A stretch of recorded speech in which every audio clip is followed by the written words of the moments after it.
Me parece que vai dar jogo o Zé Lucas no Cruzeiro. É uma negociação que está andando, que está encaminhando e que me parece que tem boa chance de acontecer. O Cruzeiro leva algumas vantagens. Primeiro, o jogador e a sua família e seus representantes gostaram aí do plano de carreira que o Cruzeiro apresentou para o atleta. O Sport gostou da questão que o Cruzeiro topa deixar uma porcentagem dos direitos econômicos com o time pernambucano, tá? Coisa que o Flamengo não topa. O Flamengo quer comprar os 80% do atleta e o Sport deseja ficar aí com uma porcentagem. Um outro detalhe importante, o Flamengo, a princípio, teria ideia de levar o Zé Lucas para suas categorias de base, para o Sub-20, e o Cruzeiro não. No Cruzeiro, o Zé Lucas chega já para o time principal e a informação que foi apurada pela FAM é que as conversas seguem. O Cruzeiro, inclusive, já mandou uma proposta oficial e a coisa está muito próxima de acontecer, o que para mim, na minha opinião, não sei de vocês, seria aí um bom nome para chegar no Cruzeiro, né? Com aquele estilo da SAF, jogador novo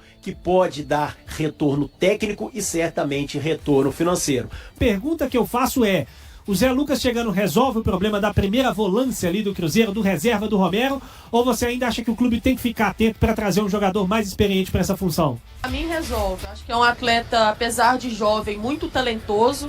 E a gente está levando em consideração também a ajuda, tanto, né, dos adversários, aí é difícil, tanto do treinador quanto dos companheiros ali de profissão que vão estar no dia a dia orientando, ajudando, passando essa experiência que a gente sabe que eles têm, para poder fazer com que essa adaptação seja mais rápida a ele, atleta, e sem dúvida nenhuma trazer a confiança necessária também. Para mim, vem no sentido de não ser o titular no momento, até por conta mesmo do que vem fazendo o Lucas Romero, mas pelo talento, pela qualidade que ele tem, acho que está de um bom tamanho, levando em consideração que o Cruzeiro pode priorizar também outras áreas. Acho que a gente vai ter, a partir de amanhã, um Cruzeiro diferente em muitos aspectos, não só pelas mudanças, né, a saída do Christian, a saída do Kaique, mas eu acho que a gente vai ter um Cruzeiro mais com a cara mesmo do Arthur Jorge agora. O Arthur chegou ao Cruzeiro num momento de desespero, o Cruzeiro era lanterna do Campeonato Brasileiro, estava numa situação muito difícil, precisava ganhar, precisava somar pontos. E agora ele está tendo tempo para trabalhar e para fazer os seus ajustes. Eu falei a respeito do William, por exemplo, que para mim está ganhando a posição de titular de novo pela característica, por ser um lateral que vai passar toda hora para fazer um Cruzeiro mais ofensivo. A gente tem a saída do Christian, que foi algo que o Cruzeiro talvez nem queria que acontecesse, mas que vai mudar o perfil para ter um atacante mais ponta pelo lado e não um jogador de ajudar muito na recomposição, enfim. Acho que ainda vai precisar de ajustes, ainda vai precisar de tempo, mas imagino que a gente vai ter um Cruzeiro mais ofensivo nesse segundo semestre, tanto no Campeonato Brasileiro quanto nas Copas. Você acha que é isso que pode acontecer? Exatamente isso. Assim como o Botafogo de 24 era um time bem mais ofensivo também, com muito mais qualidade do que o elenco do Cruzeiro hoje. E aí eu falo de papel, né? Falo de nomes. O Botafogo tinha o Luiz Henrique, tinha a Almada. O Cruzeiro vai ter ali o Gerson, o Caio Jorge, que tá longe de ser o Caio Jorge do ano passado. Então o primeiro ajuste que tem que ser, já que vai ser um time tão ofensivo assim, já que vai ser um time que vai pra cima, tem que melhorar a pontaria, Cruzeiro. Tem que fazer mais gols, tem que matar os jogos, tem que garantir o resultado. Porque sendo um time mais ofensivo, automaticamente você vai estar tendenciando a tomar mais contra-ataque. Você vai ter essa tendência de tomar mais contra-ataque, de ficar um pouco mais exposto na defesa. E o Cruzeiro tem qualidade, sim, defensivamente falando, mas é um time que está acostumado a se fechar um pouco mais e jogar ali muitas vezes no contra-ataque. Agora, com essas características novas desses jogadores, principalmente com a saída do Christian e do Kaique, e as chegadas dos substitutos que são bem mais ofensivos, o William chegando no lugar do Fagner, voltando a ser titular no lugar do Fagner nesse primeiro momento, o Cruzeiro vai ser obrigado a definir melhor as jogadas, a definir melhor os seus resultados, porque se não fizer lá na frente, a tendência de tomar gol mais lá atrás vai ser um pouco maior do que antes dessas mudanças. O Cruzeiro tem um desfalque importante, o volante Lucas Romero, ele recebeu o terceiro cartão amarelo naquele empate 1-1 contra a equipe do Fluminense e com isso fica fora. Gabriel Rojas e Gabriel Peck, ambos estão liberados, tiveram um nome publicado no BID, o famoso Boletim Informativo Diário da CBF, e ganharam condição de jogo, inclusive os dois devem viajar. O Gabriel Rojas, titular absoluto, e o Peck, a gente vai ficar naquela dúvida, né, se ele vai ser o titular. Chegou para ser o titular, mas se já inicia como titular amanhã ou não,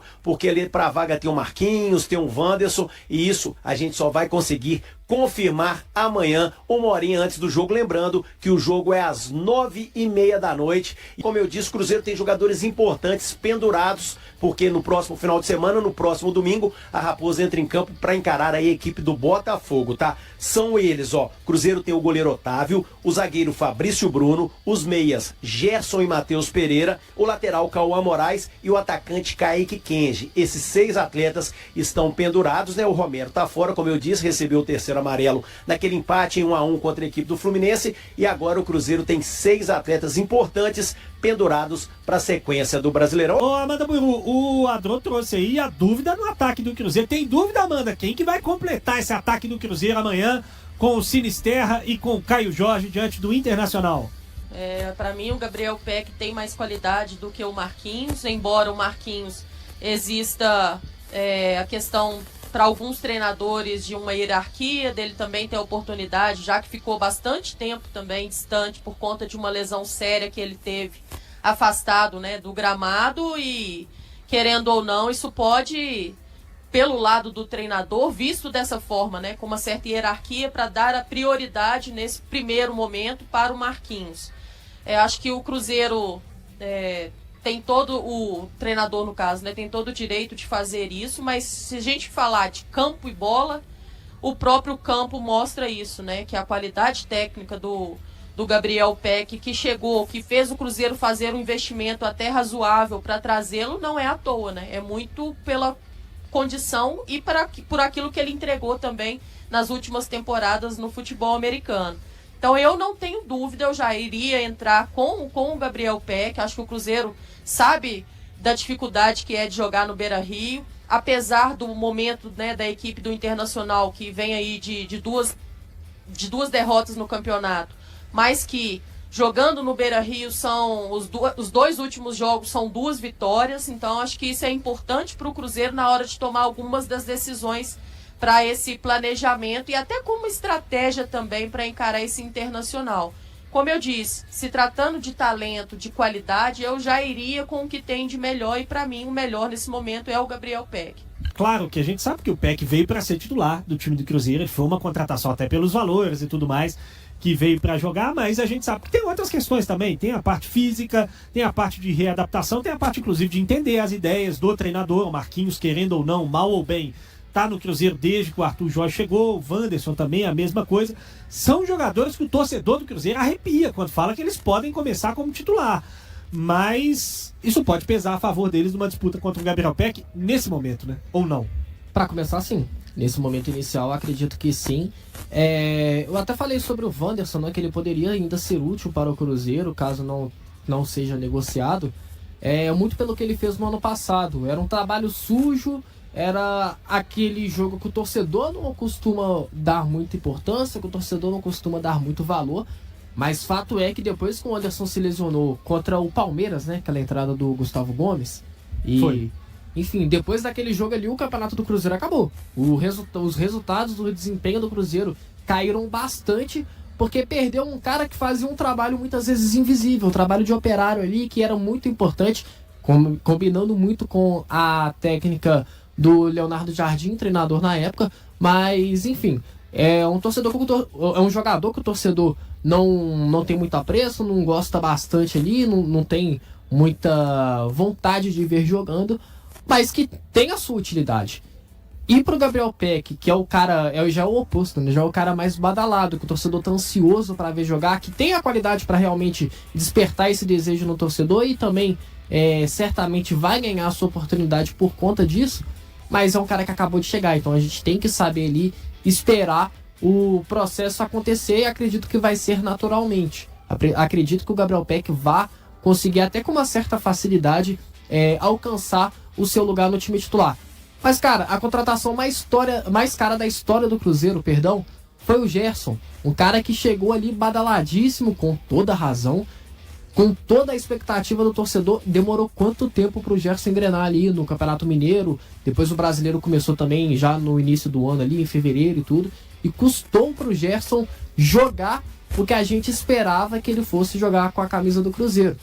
E alguns torcedores até perderam um pouco a paciência. O Gerson não chegou até agora, o Gerson não estreou até hoje pelo Cruzeiro e tudo mais. Então a tendência é que isso também aconteça com o PEC, que ele tenha um período breve ali de adaptação, né, para ele voltar ali à intensidade que o futebol brasileiro exige. A questão da qualidade ele vai conseguir entregar em alguns momentos e em outros não, mas a regularidade dele vai vir aos poucos, vai ser um crescimento gradual em termos de entrega ali com o elenco, de entrosamento, né, melhor dizendo, em termos de regularidade mesmo falando. Então, eu vejo esses jogadores que não são queridos pela torcida, muito porque não entregaram tantos números, a gente pode dizer assim, principalmente o Marquinhos. Eu acho que o Marquinhos não foi tão útil quanto o Wanderson. Mas que os dois, no caso, não entregaram tantos números, o torcedor não se apega tanto a eles. Mas, como o futebol não é só número, como o futebol tem várias variáveis, várias questões diferentes que fogem dos números, das estatísticas frias, eles estão um pouco à frente, sim. E por que não o Arthur Jorge não recuperar esses jogadores? Tava falando aqui, brincando nos bastidores antes do programa começar, que o Arthur Jorge fez o Júnior Santos, que nunca teve destaque em lugar nenhum na carreira, ser campeão e artilheiro da Libertadores pelo Botafogo em 2024. O Atlético pagou uma fortuna nele, ele veio pro Atlético e fez aquilo lá, né? Ele fez o que fez aqui no Atlético, ou melhor, o que não fez aqui no Atlético, voltou pro Botafogo, até começou a ter um desempenho melhor, fazendo mais gols lá no Botafogo de novo e tudo. Muitas vezes o jogador tem uma identificação com a camisa, com o clube que ele tá representando também. Mas se o Arthur Jorge conseguiu fazer o Júnior Santos, que não é nenhum craque, terminar a temporada sendo artilheiro da Libertadores e fazendo o gol do título, por que ele não pode fazer o Marquinhos, que já chegou no Arsenal? O Arsenal contratou o Marquinhos à toa? Contratou só por conta de empresário? Lá não é tão forte assim esse jogo de empresário como é aqui no Brasil. Será que o Marquinhos não tem nenhuma qualidade, que ele é um pereba da bola, que ele não sabe que a bola é redonda? Ou será que o Arthur Jorge consegue enxergar um potencial e fazer ele recuperar o seu futebol que o levou para o Arsenal em outro momento da carreira? Será que ele não consegue fazer o Wanderson ser um jogador útil ali na parte tática, na recomposição do time, mas também entregar gols e assistências lá na frente? Eu acho que o Arthur Jorge tem qualidade para tirar isso, e os jogadores também têm qualidade para entregar isso para Arthur Jorge. O Cruzeiro encerrou os trabalhos de preparação para o confronto contra o Internacional, marcado para esta quarta-feira, às 21h30, horário de Brasília, no Beira-Rio, pela 19ª rodada do Campeonato Brasileiro. Entre os relacionados para a viagem estão os recém-contratados Gabriel Peck e Gabriel Rojas, além de alguns jovens promovidos das categorias de base. A tendência é que Gabriel Peck faça sua estreia como titular pela equipe, ocupando a ponta direita. Kenny Arroio continua em tratamento de uma lesão na coxa direita e não estará à disposição, enquanto Christian deixou o clube, abrindo espaço no setor ofensivo. Dessa forma, Sinisterra deve atuar pelo lado esquerdo, com Peck formando o ataque pela direita. Já Gabriel Rojas está perto de disputar sua primeira partida oficial com a camisa celeste. Após as saídas de Kaique e Cauã Prates, o argentino passou a ser o único lateral esquerdo de origem do elenco. Lucas Villalba, que iniciou a carreira atuando na posição, também aparece como alternativa para o setor. Tanto Rojas quanto Peck fizeram suas primeiras atuações no amistoso diante do Grêmio. Recuperado de um problema muscular sentido antes do amistoso contra o Grêmio, o atacante Neisser Villarreal voltou a ficar à disposição.